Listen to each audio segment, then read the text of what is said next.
ಮನೆ ಬಿಟ್ಟು ಹೊರಟೋದ. ಬಹಳ ಕೊಂಡಾಟದಲ್ಲಿ ಸಾಕಿದರೆ ಮನೆ ಬಿಟ್ಟು ಹೋಗುವಂತ ಆಗ್ತದೆ. ಯಾಕೆಂದರೆ ಅವ್ರ ಸ್ವಲ್ಪ ಒದ್ದಾಡಲಿ ಅಂತ, ಯಾರ ಮನೆಯವರು ಸ್ವಲ್ಪ ಒದ್ದಾಡಲಿ. ಹಾಗೆ ವ್ಯಾಸರಿಗೆ ಎಂತಾಯಿತು, ಮಹಾಭಾರತದೆಲ್ಲ ಇತ್ತು ಹಿನ್ನೆಲೆ. ಮಗ ದೊಡ್ಡ ಜ್ಞಾನಿ, ಅವಧೂತ, ಮನೆ ಬಿಟ್ಟು ಹೋದ, ಒಬ್ಬನೇ ಮಗ ಶುಕ. ಹೆಸರಾದರೂ ಹೇಗೆ ಇಟ್ಟಿದ್ದಾರೆ, ಗಿಳಿ ಅಂತ, ಪಂಜರದ ಗಿಳಿ. ಬಹಳ ಕೊಂಡಾಟದಲ್ಲಿ ಸಾಕಿದ್ದಾರೆ, ಅಪ್ಸರೆಯ ಮಗ. ಮನೆ ಬಿಟ್ಟು ಹೊರಟೋದ. ಬಹಳ ಕೊಂಡಾಟದಲ್ಲಿ ಸಾಕಿದರೆ ಮನೆ ಬಿಟ್ಟು ಹೋಗುವಂತ ಆಗ್ತದೆ. ಯಾಕೆಂದರೆ ಅವ್ರು ಸ್ವಲ್ಪ ಒದ್ದಾಡಲಿ ಅಂತ, ಯಾರ ಮನೆಯವರು ಸ್ವಲ್ಪ ಒದ್ದಾಡಲಿ. ಬಹಳ ವಿಚಿತ್ರವಾಗಿದೆ ನಮ್ಮ ಮನಸ್ಸು ಕೆಲಸ ಮಾಡುವ ರೀತಿ ಉಂಟಲ್ಲ, ತುಂಬ ವಿಚಿತ್ರ ಇದು. ಹೊರಟು ಹೋದ. ಅಷ್ಟರವರೆಗೆ ಆಗದೇ ಇದ್ದ ಬಹಳ ದೊಡ್ಡ, ಅವರ ಕಾಲದಲ್ಲಿ ಅವರಷ್ಟು ದೊಡ್ಡ ಜ್ಞಾನಿಗಳೇ ಇಲ್ಲ, ಈಗಲೂ ಇಲ್ಲ. ವ್ಯಾಸರಿಗೆ ಪುತ್ರ ಸ್ನೇಹ ಕಾಡಿತು, ಮನೆ ಬಿಟ್ಟು ಹೊರಟು ಹೋದ. ಪುತ್ರ ಸ್ನೇಹ ಕಾಡಿತು, ಬಹಳ ತೀವ್ರವಾಗಿ ಕಾಡಿತು. ಹೇಗೆ ವಾಲ್ಮೀಕಿ ಕರವಂಚಗಳ ಇದನ್ನು ನೋಡಿ, ಆ ಅರ್ಥನಾದವನ್ನು ಕೇಳಿ ಬೇರೆ ಒಂದು ಭಾವನೆ ಉಂಟಾಯಿತು, ಕಾರುಣ್ಯದ ಭಾವನೆ ಉಂಟಾಯಿತು. ಹಾಗೆ ಪುತ್ರ ಸ್ನೇಹ ಕಾಡಿತು. ಕಾಡಿ ಹುಡುಕಿಕೊಂಡು ಹೋದರು ಮಗನನ್ನು. ಮಗನೇ ಅಂತ, ಪುತ್ರೇತಿ, ಮಗನೇ ಅಂತ ಕರೆದುಕೊಂಡು ಕಾಡು ಮೇಡುಗಳಲ್ಲಿ ಸುತ್ತಾಡಿ, ವಿಹ್ವಲರಾಗಿ, ತಡ್ಕೊಳ್ಳಿಕ್ಕಾಗೋದಿಲ್ಲ. ಉಪದೇಶ ಎಲ್ಲ ಮತ್ತೊಬ್ಬರಿಗೆ ಹೇಳಲಿಕ್ಕೆ. ವ್ಯಾಸರ ಉಪದೇಶ ಎಷ್ಟೋ ಮಾಡಿದ್ದಾರೆ. ವ್ಯಾಸೋಪದೇಶ ಅಂದರೆ ಅದಕ್ಕಿಂತ ಮಿಗಿಲಾದದ್ದಿಲ್ಲ. ಈಗ ಯಾರು ವ್ಯಾಸರಿಗೆ ಹೇಳುವುದು, ಲೋಕಕ್ಕೆಲ್ಲ ಹೇಳಿದ್ದಾರೆ. ಇದೆಲ್ಲ ಕ್ಷಣಿಕ, ಹಾಗೆ ಹೀಗೆ ಎಲ್ಲವನ್ನು ಹೇಳಿದ್ದಾರೆ. ಅದೆಲ್ಲ ಅವರಿಗೆ ಗೊತ್ತಿಲ್ಲದೇ ಇದ್ದದ್ದಲ್ಲ. ಅದರ ಭಾರಿ ಆಶ್ಚರ್ಯ ನೋಡಿ. ಗೊತ್ತಿದ್ದದ್ದು ಕೂಡ ಇನ್ನೊಬ್ಬರು ನಮಗೆ ಒಂದು ಸಾಂತ್ವನದ ರೂಪದಲ್ಲಿ ಹೇಳಿದರೆ, ನಮಗೆ ಅದು ಮೊದಲೇ ಗೊತ್ತಿದ್ದರೂ ಕೂಡ ಅದೊಂದು ಪರಿಣಾಮ ಮಾಡುತ್ತದೆ. ಕೌನ್ಸಲರ್ಗಳಿಗೆ ಇನ್ನೊಬ್ಬರು ಕೌನ್ಸಿಲರ್ ಬೇಕಾಗ್ತದೆ. ಇವರಿಗೆಲ್ಲ ಗೊತ್ತಿದೆ, ಎಲ್ಲ ಗೊತ್ತಿದೆ ಇವರಿಗೆ. ಹೇಳಲಿಕ್ಕೆ ಹೇಗೆ ಹೇಳಬೇಕು, ಆರ್ಟಿಕ್ಯುಲೇಟ್ ಮಾಡಿ ಹೇಗೆ ಹೇಳಬೇಕು, ಹೀಗೆ ಹೀಗೆ ಮಾಡಿ ಮೆಲ್ಲ ಮೆಲ್ಲ ಎತ್ತರಕ್ಕೆ ಕೊಂಡೋಗಿ ಒಂದು ಪರಿಣಾಮಕಾರಿಯಾಗಿ ಮಾಡಿ ಅವರ ಮನಸ್ಸನ್ನೊಂದು ಸಾಂತ್ವನಗೊಳಿಸುವುದು. ಹೇಗೆ ಸಾಂತ್ವನಗೊಳಿಸುವ ಕಲೆ ಇನ್ನೊಬ್ಬರ ಮನಸ್ಸನ್ನು, ನಮ್ಮ ಮನಸ್ಸನ್ನಲ್ಲ, ನಮ್ಮ ಮನಸ್ಸಿಗೆ ಮತ್ತೆ ಬರಬೇಕು. ಹೀಗೆ ಇದೆ. ವ್ಯಾಸರಿಗೆ ಯಾರು ಹೇಳುವುದು? ಅದನ್ನು ಭಾಗವತದಲ್ಲಿ ಈ 2ನೇ ಶ್ಲೋಕ, ಮಂಗಲ ಶ್ಲೋಕ ಆದಮೇಲೆ ನನಗೆ ಭಾಳ ಇಷ್ಟವಾದ ಶ್ಲೋಕ. ಮಂಗಲ ಶ್ಲೋಕವೂ ಅಲ್ಲ, ಅದು ದೊಡ್ಡ ಒಂದು ವಿಷಯ. ಅದು ಇದು ಹಾಗಲ್ಲ, ಇದು ಪರ್ಸನಲ್, ಇದು ಕಾವ್ಯ. ಇದು ಏನು? ತಂ ಪ್ರವ್ರಜಂತಂ ಅನುಪೇತಂ ಅಪೇತ ಕೃತ್ಯಂ ದ್ವೈಪಾಯನೋ ವಿರಹ ಕಾತರ. ಸಿಂಪಲ್ ಆಗಿದೆ. ವಿರಹ ಕಾತರ ಆಜುಹಾವ ಪುತ್ರೇತಿ ತನ್ಮಯತೆಯ ತರವೋಭಿನೇದು ತಂ ಸರ್ವಭೂತ ಹೃದಯಂ ಮುನಿಂ ಅನತೋಸ್ಮಿ. ಇಬ್ಬರನ್ನು ಸ್ತುತಿಸುವುದು ಭಾಗವತದಲ್ಲಿ. ಯಾರನ್ನು? ವ್ಯಾಸರನ್ನು ಮತ್ತು ವ್ಯಾಸರಿಂದ ಕರೆಯಲ್ಪಟ್ಟ ವ್ಯಾಸಪುತ್ರನಾದ ಶುಕನನ್ನು, ಇಬ್ಬರನ್ನು ಸ್ತುತಿಸುವುದು. ಅದು ಹೇಗೆ ಇದೆ ಅಂದರೆ, ಪ್ರವ್ರಜಂತಂ, ಹೊರಟೋಗಿದ್ದಾನೆ, ಮನೆಯಲ್ಲಿ ಇರಲಿಕ್ಕಾಗೋದು. ಜ್ಞಾನಿಗಳಿಗೆ ಮನೆಯಲ್ಲಿ ಇರಲಿಕ್ಕಾಗ್ತದೆ? ಮನೆಯಲ್ಲಿದ್ದವರು ಜ್ಞಾನಿಗಳಾಗ್ತಾರೆ? ಜ್ಞಾನಿಗಳಾಗೋದು ಬೇಡ ಅಂತ ಹೇಳೋ, ಮನೆಯಲ್ಲಿರು ಅಲ್ಲ. ಒಂದು ಮಾತಿಗೆ ಮನೆಯಲ್ಲಿದ್ದವರು ಜ್ಞಾನಿಗಳಾಗಬಾರದು ಅಂತಲೂ ಇಲ್ಲ, ಆಗಬೇಕು ಅಂತಲೂ ಇಲ್ಲ, ಸಾಮಾನ್ಯವಾಗಿ ಆಗೋದಿಲ್ಲ ಅಷ್ಟೇ. ಅದನ್ನು ಹೇಳಿದ್ದು. ಹೊರಟು ಹೋಗಿದ್ದಾರೆ. ಅನುಪೇತಂ, ನಿರ್ಲಿಪ್ತ, ನಿರ್ಲಿಪ್ತಿಯ ಸುಖ ಪಡೆದವ. ರೂಮಿ ಒಂದು ಪದ್ಯ ಇದೆ, ಯಾರನ್ನೂ ಪ್ರೀತಿಸದಿದ್ದರೆ ಪ್ರೀತಿಯ ಸುಖ ಏನು ಅಂತ ಗೊತ್ತಾಗುತ್ತೆ. ಯಾರನ್ನಾದರೂ ಪ್ರೀತಿಸಿದರೆ ಪ್ರೀತಿಯ ದುಃಖ ಏನು ಅಂತ ಗೊತ್ತಾಗುತ್ತೆ. ಬಹಳ ವಿಚಿತ್ರ. ಯಾರನ್ನೂ ಪ್ರೀತಿಸದೇ ಇದ್ದರೆ ಪ್ರೀತಿಯ ಸುಖ ಏನು ಅಂತ ಗೊತ್ತಾಗುತ್ತೆ. ಯಾರನ್ನೋ ಆಬ್ಜೆಕ್ಟ್, ಯಾರನ್ನಾದರೂ ಒಂದು ಪ್ರೀತಿಸಿದರೆ ಪ್ರೀತಿಯ ದುಃಖ ಒಟ್ಟಿಗೆ ಇದೆ. ಓಕೆ. ಹಾಗೆ ಅನುಪೇತಂ, ಅವನು ಅಂಟಿಕೊಳ್ಳುವುದೇ ಇಲ್ಲ. ಅಪೇತ ಕೃತ್ಯಂ, ಅವನು ಮಾಡಬೇಕಾದ್ದು ಏನೂ ಇಲ್ಲ, ಕರ್ಮ ಮಾಡಬೇಕಾದ್ದೇ ಇಲ್ಲ. ಆಸೆ ಇದ್ದರೆ ಅಲ್ವ ಅಪೇತ ಕೃತ್ಯಂ. ಇಂತಹ ಮಗ ಮನೆ ಬಿಟ್ಟು ಹೊರಟು ಹೋದ ಅಂತ ಇದೆಲ್ಲವೂ ಗೊತ್ತಿದ್ದ ದ್ವೈಪಾಯನರು.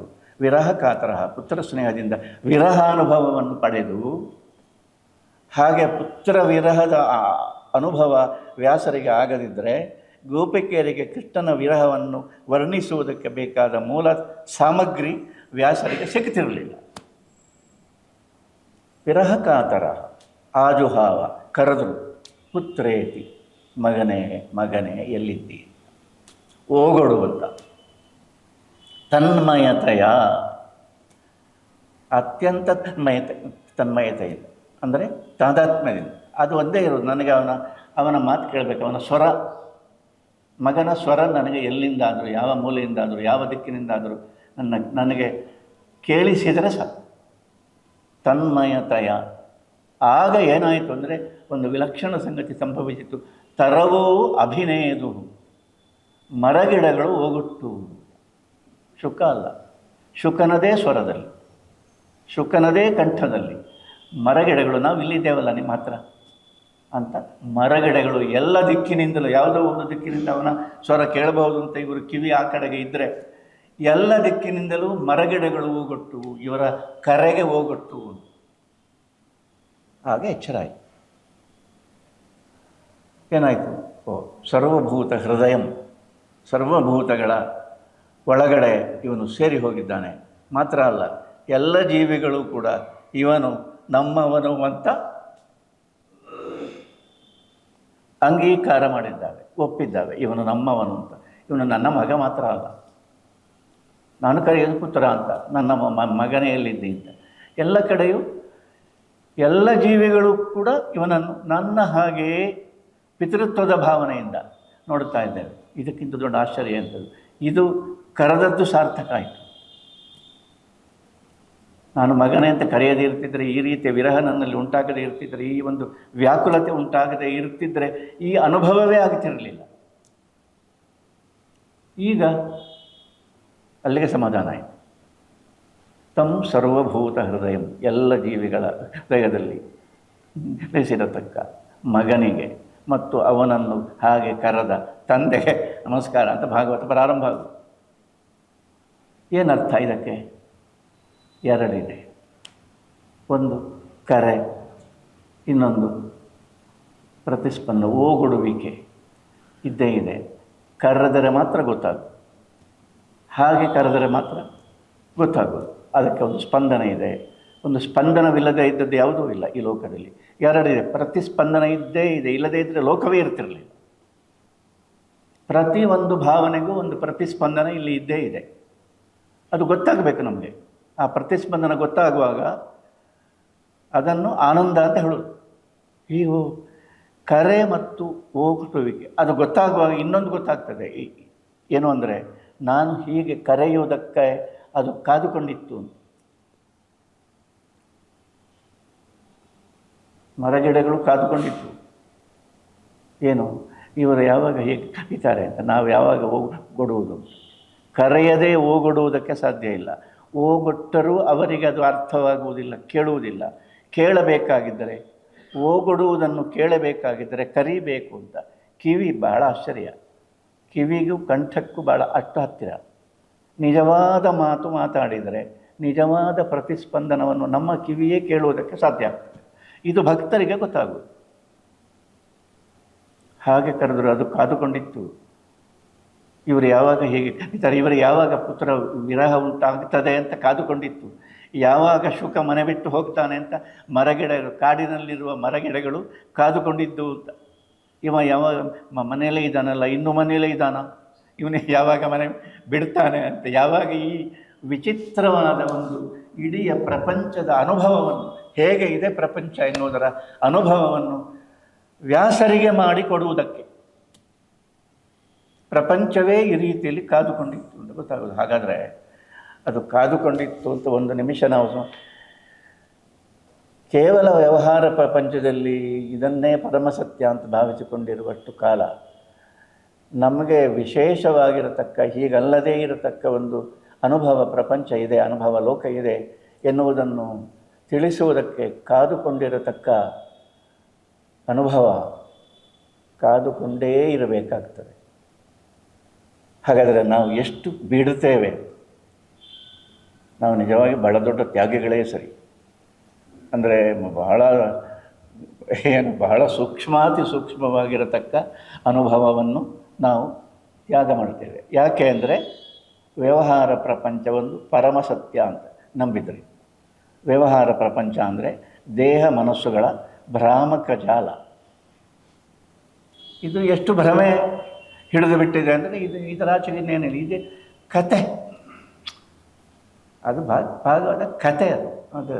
ಮತ್ತು ಅದು ಕೇಳುವಾಗ ನನಗೆ ಭಾಳ ಜನ ಹೇಳಿದ್ದಾರೆ, ಅದು ಸ್ವಲ್ಪ ವಯಸ್ಸಾದ ಮೇಲೆ ಎಲ್ಲ ಸರಿ ಮಾರಾಯ. ಇದು ವಯಸ್ಸಾದ ಮೇಲೂ ಅನೇಕರಿಗೆ ಸರಿ ಅಂತ ಅನಿಸೋದಿಲ್ಲ. ಅಂದರೆ ವಯಸ್ಸಾದದ್ದು ಯಾಕೆ ಏನೋ ದುಃಖ ಉಂಟಾಗಿರ್ತದೆ. ಆದ್ದರಿಂದ ಈಗೆಲ್ಲ ಇದೆ ಅದು. ಅಷ್ಟು ಇದು ನಮ್ಮನ್ನು ಹಿಡಿದಿಟ್ಟದೆ. ಆದ್ದರಿಂದ ಭಕ್ತಿ ಎನ್ನುವುದು ಇನ್ನೊಂದು ಸ್ಪಂದನವನ್ನು ಪಡೆದವರ ಮಾತು ನಮ್ಮನ್ನು ಅದು ಏನನ್ನು ಬಿಟ್ಟೆವು, ಯಾವುದಕ್ಕೋಸ್ಕರ, ಯಾವ ಕ್ಷುಲ್ಲಕವಾಗಿರತಕ್ಕ ಸಂಗತಿಗೋಸ್ಕರ, ಯಾವ ಅಮೂಲ್ಯವಾಗಿರತಕ್ಕ ಅನುಭವವನ್ನು ಬಿಟ್ಟು ಕೊಡುವ ಹಾಗಾಯಿತು ಎನ್ನುವ ನೋವು ನಿಜವಾಗಿ ಉಂಟಾದರೆ ಅದು ಬ್ಲೆಸ್ಸಿಂಗ್ಸ್. ನಿಜವಾಗಿ ಉಂಟಾಗೋದುಂಟು, ಅದು ಭಾರಿ ಕಷ್ಟ. ಅದು ಉಂಟಾದ ಹಾಗೆ ಇರಲಿಕ್ಕಾಗ್ತದೆ. ಉಂಟಾಗುವುದು ಕಷ್ಟ, ಅದು ನಮ್ಮ ಪ್ರಯತ್ನದಿಂದ ಉಂಟಾಗುವುದು ಅಂತ ಹೇಳಲಿಕ್ಕಾಗೋದಿಲ್ಲ. ಅದು ಉಂಟಾದರೆ ಆಯಿತು, ಉಂಟು ಮಾಡಲಿಕ್ಕಾಗೋದಿಲ್ಲ. ಉಂಟು ಮಾಡಿ ಅಂತ ಮತ್ತೊಬ್ಬರನ್ನು ಬಸತ್ತಿ ಮಾಡಲಿಕ್ಕೂ ಆಗೋದಿಲ್ಲ. ಯಾಕೆಂದರೆ ಅದು ಉಂಟಾಗಿಕೊಂಡೇ ಇದೆ, ನೋಡುವುದಿಲ್ಲ ಅಷ್ಟೇ ನಾವು. ಈ ಹಿಮ್ಮುಖತೆಯ ಒಂದು ವೈಭವ ಜ್ಞಾನಿಗಳಿಗಿಂತ ಹೆಚ್ಚು ಭಕ್ತರಿಗೆ ಗೊತ್ತಾಗೋದು. ಜ್ಞಾನಿಗಳು, ಜ್ಞಾನವು ಭಕ್ತಿಯು ನಿಜವಾಗಿ ಒಂದೇ ಸತ್ಯದ ಎರಡು ಮಕ್ಕಳು. ರಮಣ ಮಹರ್ಷಿಗಳ ಬಗ್ಗೆ ಹೇಳ್ತಾರೆ. ಅವರು ಜ್ಞಾನಿಗಳು. ಅವರು ಏನು ಭಕ್ತಿ ಇತ್ಯಾದಿಗಳ ಬಗ್ಗೆ ಎಲ್ಲ ಹೆಚ್ಚು ಮಾತಾಡಲಿಲ್ಲ. ಅವನು ನಾನು ಯಾರು ಎನ್ನುವ ಒಂದು ಪ್ರಶ್ನೆಯ ಮೇಲೆ ಅವರು ಇಡೀ ಅವರ ಒಂದು ಶಕ್ತಿಯನ್ನು ಮುಳುಗಿಸಿ ಅದರಲ್ಲಿ ನಾನು ಅಂತ ನಾನು ಹೇಳ್ತೇನೆ. ಎಲ್ಲರೂ ಹೇಳ್ತಾರಲ್ಲ, ಆ ನಾನು ಎನ್ನುವುದರ ತಥ್ಯ ಏನು ಅಂತ ಅದಿರಲಿ. ಆದರೆ ಅವರು ಈ ಕಡೆಗೆ ಬರಲಿಕ್ಕೆ ಕಾರಣವಾಗಿರತಕ್ಕ ಸಂಗತಿ ಯಾವುದು ಅಂತ ಕೇಳಿದರೆ, 16 ವರ್ಷದ ಹುಡುಗ ಮಧುರೆಯಲ್ಲಿ ಅವರ ಚಿಕ್ಕಪ್ಪನ ಮನೆಯಲ್ಲಿ ಶಾಲೆಗೆ ಹೋಗ್ತಾ ಇದ್ದ ಹುಡುಗ. ಇಂಗ್ಲೀಷಲ್ಲಿ ಪದ್ಯ ಬರೆದಿದ್ದಾರೆ, ಇಂಗ್ಲೀಷಿನಲ್ಲಿ ಪದ್ಯ ಬರೆದಿದ್ದಾರೆ ರಮಣ ಮಹರ್ಷಿಗಳು. ಭಾಳ ಆಶ್ಚರ್ಯ ಏನಿಲ್ಲ, ಅದು ಆ ಕಾಲದ ಪ್ರಭಾವ. ಒಂದು ಯಾರೋ ಒಬ್ಬರು ಅಲ್ಲಿ ಬಂದರು. ಇವರು ಯಾವ ಮನೆಯಲ್ಲಿದ್ದರು, ಇವರು ಚಿಕ್ಕಪ್ಪನ ಮನೆಯಲ್ಲಿದ್ದರು. ಆ ಮನೆಗೆ ಇನ್ಯಾರೋ ಒಬ್ಬರು ಬಂದರು. ಬಂದಾಗ ಅವ್ರು ಕೇಳಿದ್ರು, ನೀವು ಎಲ್ಲಿಂದ ಬಂದಿರಿ ಅಂತ ಕೇಳಿದರು. ಯಾರೋ ಒಬ್ಬರು ಕೇಳಿದರು, ನೀವು ಎಲ್ಲಿಂದ ಬಂದು? ಅರುಣಾಚಲ ಅಂತ ಹೇಳಿದರು. ಈ ಅರುಣಾಚಲ ಎನ್ನುವುದು 5 ಅಕ್ಷರದ ಪದ ರಮಣ ಮಹರ್ಷಿಗಳಲ್ಲ, 16 ವರ್ಷದ ಹುಡುಗ ವೆಂಕಟರಮಣ ಇವರ ಕಿವಿಗೆ ಬಿದ್ದಾಗ ಏನೋ ಆಯಿತು. ಏನು ಅಂತ ಹೇಳಲಿಕ್ಕಾಗೋದಿಲ್ಲ. ಅದನ್ನೇ ನಾನು ಹೇಳಿದೆ, ಯಾವ ಸ್ವರ, ಯಾವ ಪದ, ಯಾವ ಶಬ್ದ, ಯಾವ ಅರ್ಥ ನಮಗೆ ಯಾವಾಗ ನಮ್ಮನ್ನು ಏನು ಮಾಡುತ್ತದೆ ಅಂತ ಹೇಳಲಿಕ್ಕಾಗೋದಿಲ್ಲ. ಓಪನ್ ಆಗಿದ್ದರೆ ಆಯ್ತು ಅಷ್ಟೇ. ಕೇಳಿ ಅದು ಅವರನ್ನು ಹಿಡಿಯುತ್ತದೆ. ಯಾವುದು ಆ ಪದವನ್ನು ನಾವಲ್ಲ ಹಿಡಿಯುವುದು, ಅದು ನಮಗೆ ಹಿಡಿಯುವುದು. ಆ ಪದ ಹಿಡಿಯಿತು, ಅರುಣಾಚಲ ಅಂತ. ಆಮೇಲೆ ಕೆಲವು ಸಮಯ ಕಳೆಯಿತು, ಅವರಿಗೆ ಬೇರೆ ಬೇರೆ ಅನುಭವಗಳೆಲ್ಲ ಆಯಿತು. ಅವರು ಮನೆ ಬಿಟ್ಟು ಹೋದರು. ಅವರು ತಿರುವಣ್ಣಾಮಲೈಗೆ ಹೋದರು, ಅರುಣಾಚಲ ಕ್ಷೇತ್ರಕ್ಕೆ ಹೋದರು. ಹೋಗಿ ಮೊದಲು ಮಾಡಿದ ಕೆಲಸ ಏನು ಅಂದರೆ, ಅರುಣಾಚಲೇಶ್ವರ ಅಂತ ದೇವಸ್ಥಾನ ಇದೆ. ಆ ದೇವಸ್ಥಾನದ ಮುಂದೆ ಹೋಗಿ ಅರುಣಾಚಲೇಶ್ವರನ ಲಿಂಗವೋ ವಿಗ್ರಹವೋ ಏನೋ ಇದೆ, ಆ ವಿಗ್ರಹದ ಮುಂದೆ ನಿಂತು ತಂದೆ ನಾನು ಬಂದಿದ್ದೇನೆ ಅಂತ ಹಾಜರಿ ಒಪ್ಪಿಸಿದ್ದು. ಅದರ ಅರ್ಥ ಏನು? ಅರುಣಾಚಲ ಎನ್ನುವ ಪದ ಕರೆ, ಅದು ಇವರನ್ನು ಕರೆದದ್ದು, ಅವರಿಗೆ ಕರೆದಂತೆ ಕೇಳಿತು ಅಂತ. ಅದು ಬರೀ ಪದ ಅಲ್ಲ, ಅದು ಬರೀ ಅಕ್ಷರ ಅಲ್ಲ, ಅದೇನೆಂದರೆ ಕಾಲ್. ಅರುಣಾಚಲ ಅಂದರೆ ನೀನು ಇಲ್ಲಿಗೆ ಬಾ, ನೀನು ನನ್ನವನು ಅಂತ. ನೀನು ಬಾ ಅಂತ ಹೇಳಿದರೆ ನೀನು ನನ್ನವನು ಅಂತ. ಅದು ಹಾಗೆ ಅರ್ಥ ಆಗಿ ಅಲ್ಲಿಗೆ ಹೋಗಿ ಹೇಳಿದ್ದವರು ಅಷ್ಟೇ. ಹೇಳಿದ್ದು ಬಂದಿದ್ದೇನೆ ನಾನು, ಮಗ, ತಂದೆ ಮಗ. ವ್ಯಾಸರಿಗೆ ಶುಕನಿಗಿದ್ದ ಹಾಗೆ ಏನು ಸಂಬಂಧ? ಬಹಳ ವಿಚಿತ್ರ ಇದೆ.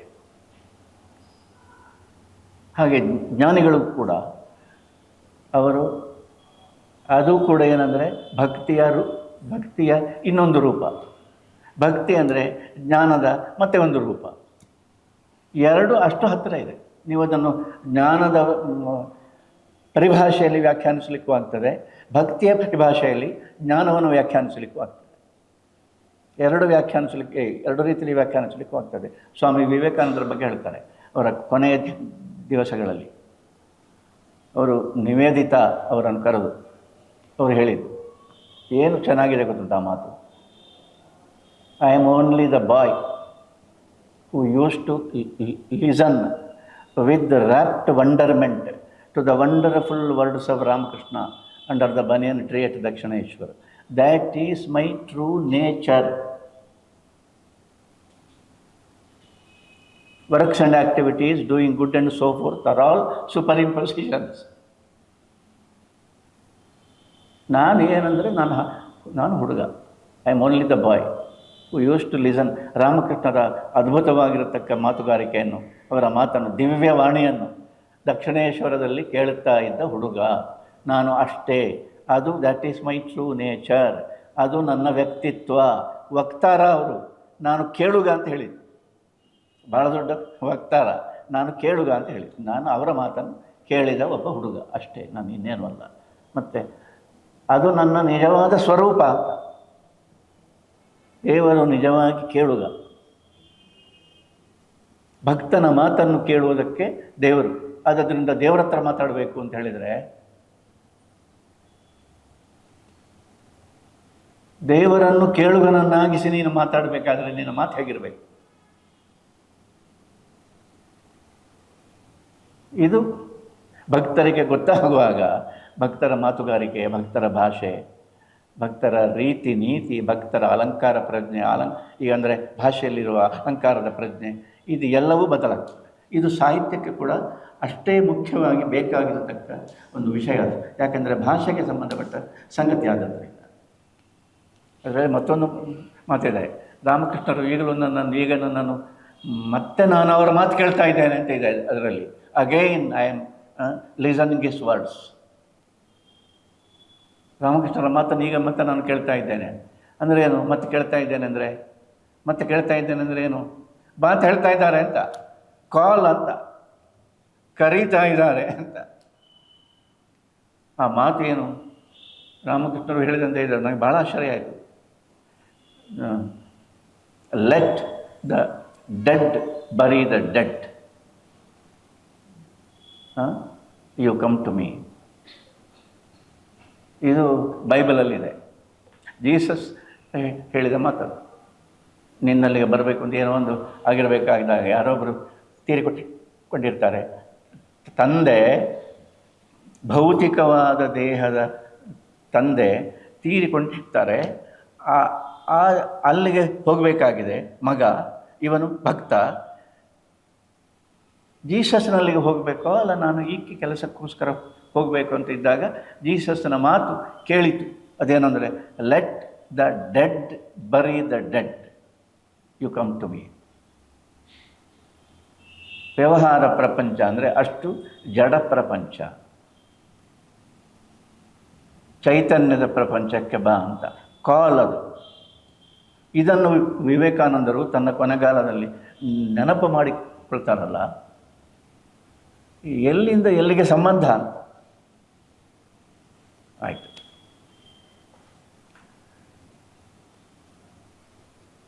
ಸಾಹಿತ್ಯದಲ್ಲಿ ಕೂಡ ಇನ್ನೊಂದಿದೆ. ಏನಂದರೆ ಮರಗಿಡಗಳ ವಿಷಯ ಆಯಿತು.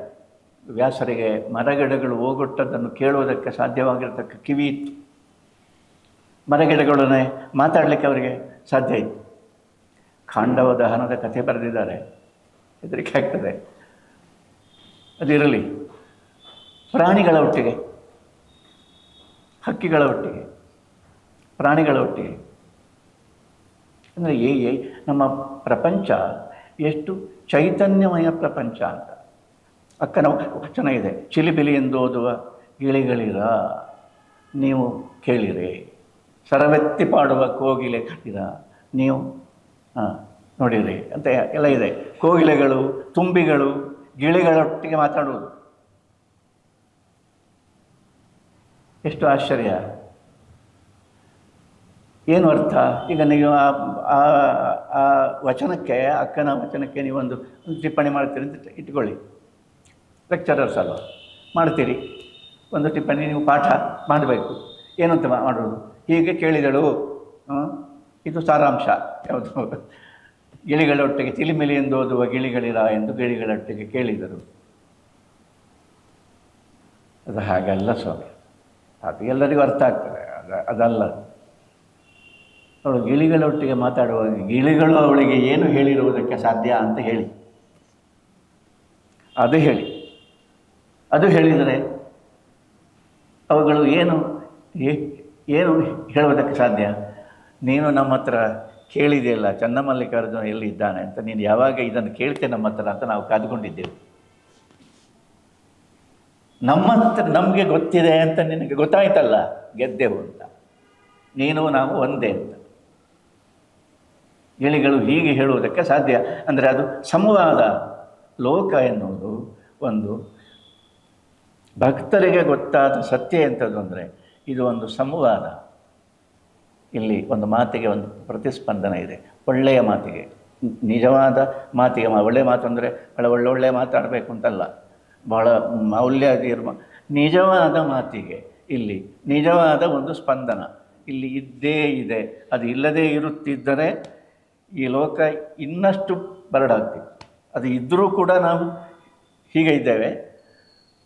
ಇನ್ನೊಂದು ಸ್ಪಂದನ ಅದಕ್ಕೆ ಇದ್ದೇ ಇದೆ.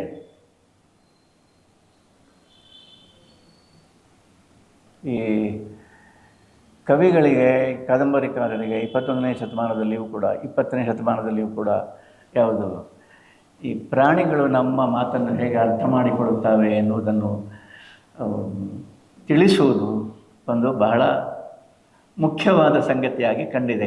ಕುವೆಂಪು ಅವರ ಮಲೆಗಳಲ್ಲಿ ಪದ್ಮಗಳಲ್ಲಿ ಒಂದು ಹೃದಯ ಸ್ಪರ್ಶಿಯಾದ ಹೃದಯ ವಿದ್ರಾವಕವಾದ ಒಂದು ಸಂಗತಿ ಇದೆ.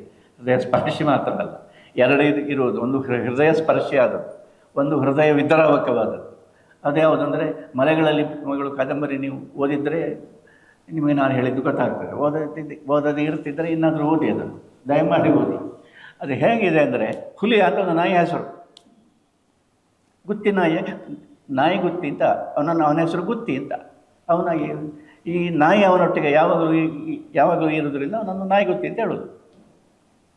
ಆಗಲಿ, ದಲಿತ ಒಂದು ಪ್ರಸಂಗ ಬರ್ತದೆ, ಅದು ಅವನ ಒಟ್ಟಿಗೆ ಇರ್ತದೆ, ಆ ನಾಯಿ ಅವನೊಟ್ಟಿಗೆ ಇರ್ತದೆ.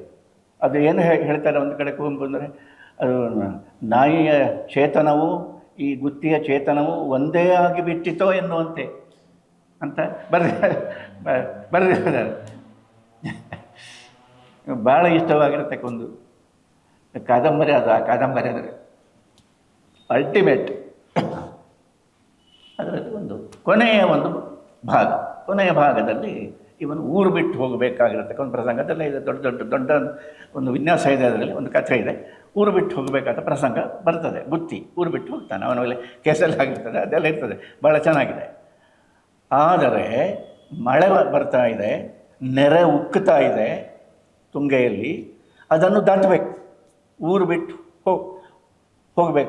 ದಾಟಬೇಕಾಗಿದ್ದರೆ ಬಹಳ ನೆರೆ ಮಂದಿರುವುದರಿಂದ ಬಹಳ ಮಂದಿ ಒಂದು ದೋಣಿಯಲ್ಲಿ ಕೂತು ಆ ನೆರೆಯಲ್ಲಿ ಆ ಹೊಳೆಯನ್ನು ದಾಟಿ ಹೋಗಬೇಕಾಗಿದೆ. ಇವನು ಹೇಗೋ ಹತ್ತಿದ್ದಾನೆ. ಇವನು ಮತ್ತು ಇವನ ಮಗಳು ಇಬ್ಬರು ಹತ್ತಿದ್ದಾರೆ. ನಾಯಿಗೆ ಜಾಗ ಇಲ್ಲ, ಹುಲಿಯನಿಗೆ ಜಾಗ ಇಲ್ಲ, ಜನರಿಗೆ ಇಲ್ಲ ಅಲ್ಲಿ, ಮತ್ತು ಈ ನಾಯಿಗೆಂತ ಜಾಗ? ಇವನಿಗೆ ಬಿಟ್ಟು ಹೋಗ್ಲಿಕ್ಕೆ ಮನಸ್ಸಿಲ್ಲ, ನಾಯಿಗೂ ಇಲ್ಲ ಬಿಟ್ಟು ಹೋಗಲಿಕ್ಕೆ. ಅದು ದೂರದಲ್ಲಿ ದಡದಲ್ಲಿ ನಿಂತಿದೆ. ಇವರಿಬ್ಬರು ಹತ್ಯೆ ಆಗಿದೆ. ಇವರು ಹುಟ್ಟು ಹಾಕ್ತಾ ಇದ್ದಾರೆ. ಯಾರದ್ದು ದೋಣಿ ನಡೆಸುವ ಅಂಬಿಗರು ಸ್ವಲ್ಪ ದೂರಕ್ಕೆ ಬಂದಿದೆ. ಅದು ದಡದಲ್ಲಿ ನಿಂತು ಇವರನ್ನು ನೋಡ್ತಾ ಇದೆ, ಬೊಬ್ಬೆ ಹಾಕ್ತಾ ಇದೆ, ಉಳಿಡ್ತಾ ಇದೆ ಆ ನಾಯಿ. ಇವನೇನು ಮಾಡಬೇಕು? ಗುತ್ತಿ ಏನು ಮಾಡಬೇಕು? ಗುತ್ತಿ ಅದನ್ನು ನೋಡ್ತಾನೆ. ಅವನು ಹೇಳ್ತಾನೆ, ಹುಲಿಯ ಅಂತ ಕರೀತಾನೆ. ಮುಖ್ಯಮಂತ್ರಿ ಅನ್ನಲ್ಲ, ಕರೀತಾನೆ.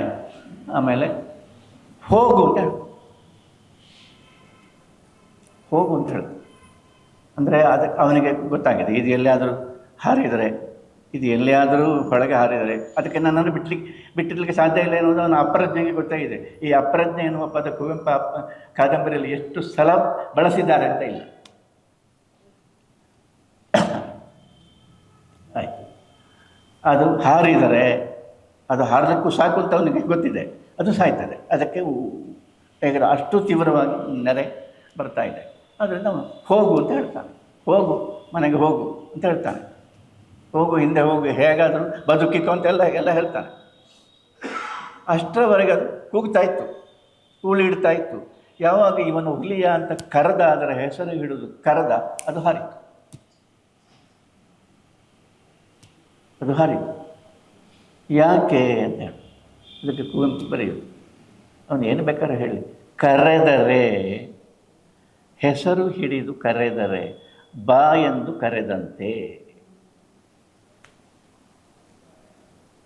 ಹೆಸರು ಹಿಡಿದು ನೀವು ಕರೆದರೆ ನೀನು ಬಾ ಅಂತ ಬೇರೆ ಹೇಳಬೇಕಾಗೇ ಇಲ್ಲ.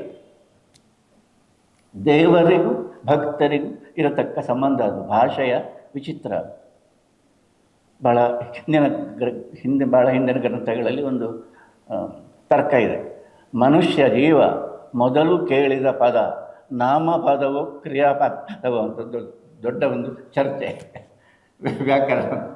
ನಾಮಪದವನ್ನು ಕೇಳಿದ್ದು ಮೊದಲು ಕರ್ಮಕಾಂಡವೋ ಅಲ್ಲ ಜ್ಞಾನಕಾಂಡವೋ ಅಂತ ಪಟ್ಟಿನ ಮೇಲೆ, ವೇದಗಳ ಅರ್ಥ ಯಾವುದು ಅಂತ ಎನ್ನುವುದರಲ್ಲಿ ಮೊದಲು ಕೇಳಿದ ಪದ ಕರ್ಮ ಪದ, ಅಂದರೆ ಕ್ರಿಯಾಪದ ಅಂತ ಹೇಳಿದ್ರೆ ಯಜ್ಞ ಮಾಡು, ಯಾಗ ಮಾಡು, ಅದು ಮಾಡು, ಇದು ಮಾಡು, ಇತ್ಯಾದಿ ಇತ್ಯಾದಿ ಇತ್ಯಾದಿ.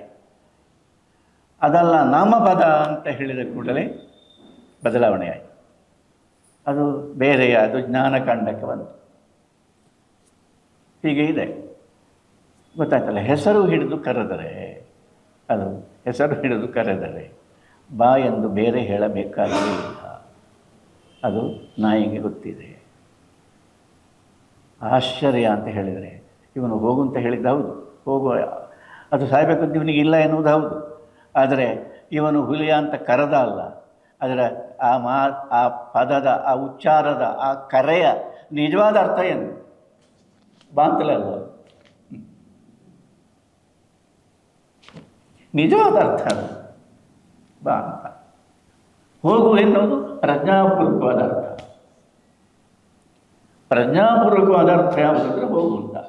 ಬೇಡ ನೀನು ಬೀದಿಗೆ ಬಂದರೆ ಸಾಯ್ತು, ಪ್ರಜ್ಞಾಪೂರ್ವಕವಾದ ಅರ್ಥ. ಪ್ರಜ್ಞಾಪೂರ್ವಕವಾದ ಅರ್ಥದಲ್ಲಿ ಒಂದು ಅಪ್ರಜ್ಞಾಪೂರ್ವಕವಾದ ಅರ್ಥ ಅಡಗಿದೆ. ಅದರ ಅರ್ಥ ಏನು ಅಂದರೆ ಬಾ ಅಂತ. ಏನು ಮಾಡ್ತೀರಿ ಈಗ ಭಾಷೆ? ಈಗ ಏನು ಮಾಡೋದು? ಬಾ ಅಂತ ಹೇಳೋದು, ಹೋಗು ಅಂತ ಹೇಳೋದು, ಉಪನ್ಯಾಸ ಕೇಳಿ ಅಂತ ಹೇಳೋದು, ಕೇಳಬೇಡಿ ಅಂತ ಹೇಳೋದು, ಏನು ಹೇಳೋದು? ಹೇಳುವುದೇನು? ಇಷ್ಟು ವಿಲಕ್ಷಣವಾಗಿರತಕ್ಕ ಒಂದು ಭಕ್ತೆ ಮತ್ತು ದೇವರ ಸಂಬಂಧ ಭಾಷೆ. You come to me, let the dead bury the dead, you come to me. ಇದು ಭಕ್ತರಿಗೆ ಗೊತ್ತಾಗಿ ಭಾಷೆ ಸಾರ್ಥಕ ಆಯಿತು. ಕನ್ನಡ ಭಾಷೆ ಕೃತಾರ್ಥ ಆಯಿತು. ವಚನ ಸಾಹಿತ್ಯ, ದಾಸ ಸಾಹಿತ್ಯ ಇಲ್ಲದೇ ಇರ್ತಿದ್ದರೆ, ಹಾಗೆ ಹೇಳಬಾರ್ದು, ಒಂದು ಮಾತಿಗೆ ಹೇಳಿದರೆ, ಇಲ್ಲದೇ ಇರ್ತಿದ್ದರೆ ಕಥೆಯೇ ಬೇರೆ. ಇದ್ದೂ ನಾವು ಹೀಗಿದ್ದೇವೆ. ಆದರೆ ಭಾಷೆ ಕೃತಾರ್ಥ ಆದದ್ದಕ್ಕೆ ಕಾರಣ ಇದು ಯಾವುದು?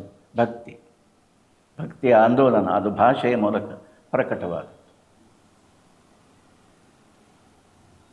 ಸಾಕಾ? ಎಷ್ಟು ಗಂಟೆ ಆಯಿತು? ನಿನ್ನೆ ಭಾಳ ಹೊತ್ತಾಯಿತು.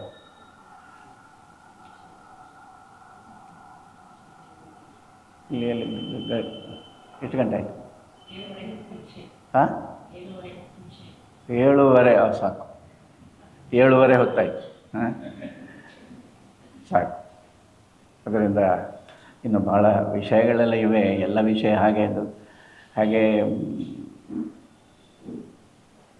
ಹಾಗಲ್ಲ. ಅಂದರೆ ಹೀಗೆ ನಮ್ಮ ಈ ಅಂತಃಕರಣಕ್ಕೆ ಸಂಬಂಧಪಟ್ಟ, ನಮ್ಮ ಅಂತರಂಗಕ್ಕೆ ಸಂಬಂಧಪಟ್ಟ ಕೆಲವು ವಾಸ್ತವಗಳನ್ನು ನಾವು ಮುಟ್ಟುವ ಪ್ರಯತ್ನ ಮಾಡದಿದ್ದರೆ, ಮತ್ತು ಇಷ್ಟೆಲ್ಲ ನಮ್ಮಲ್ಲಿ ಇದೆ, ಕನ್ನಡದಲ್ಲಿ ವಚನ ಸಾಹಿತ್ಯ ಇದೆ ಅಂತ ನಮ್ಮ ಬೊಬ್ಬೆ ಹೊಡೆಯುವುದೇ ಅಂತಕ್ಕೆ. ದಾಸ ಸಾಹಿತ್ಯ ಇದೆ, ದಾಸ ಸಾಹಿತ್ಯವೂ ಹಾಗೆ, ವಚನ ಸಾಹಿತ್ಯ ಮಾತ್ರ ಅಲ್ಲ, ಸ್ವಲ್ಪ ವ್ಯತ್ಯಾಸ ಇದೆ. ಆದರೆ ವಚನ ಸಾಹಿತ್ಯದಲ್ಲಿ, ದಾಸ ಸಾಹಿತ್ಯದಲ್ಲಿ ಕೆಲವು ಹೇಗೆ ಇದೆ ಅದು, ನೀ ಮಾಯೆಯೊಳಗೋ ನಿನ್ನಳು ಮಾಯೆಯೋ, ನೀ ದೇಹದೊಳಗೋ ನಿನ್ನಳು ದೇಹವೋ, ಅದೇ ಇಂದ್ರಿಯ ಅನುಭವವನ್ನು ಹಿಡಿದು ಅದನ್ನು ನೋಡಿ ಗಮನಿಸಿ, ಬೇರೆ ಎಂಥದನ್ನು ಅಲ್ಲ, ನಮ್ಮ ದೇಹದಲ್ಲಿ ಆಗ್ತಾ ಇರತಕ್ಕ ಇಂದ್ರಿಯ ವ್ಯಾಪಾರಗಳನ್ನೇ ಗಮನಿಸಿ ಇದರ ಹಿಂದೆ ಯಾರಿದ್ದಾರೆ ಅಂತ ನೋಡು.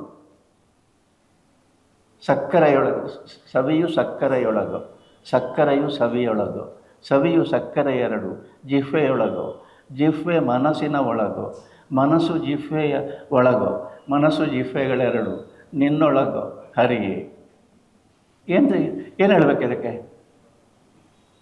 ಇದಕ್ಕೆ ಅರ್ಥ ಹೇಳಲಿಕ್ಕಾಗೋದಿಲ್ಲ, ವಾಚ್ಯಾರ್ಥ ಹೇಳಲಿಕ್ಕಾಗೋದಿಲ್ಲ. ಜಿಹ್ವೆ ಅಂದರೆ ನಾಲಿಗೆ, ಸವಿ ಅಂದರೆ ಹಾಗೆ ಸಿಹಿ, ಅಲ್ಲವೇ ಅಲ್ಲ ಅದು.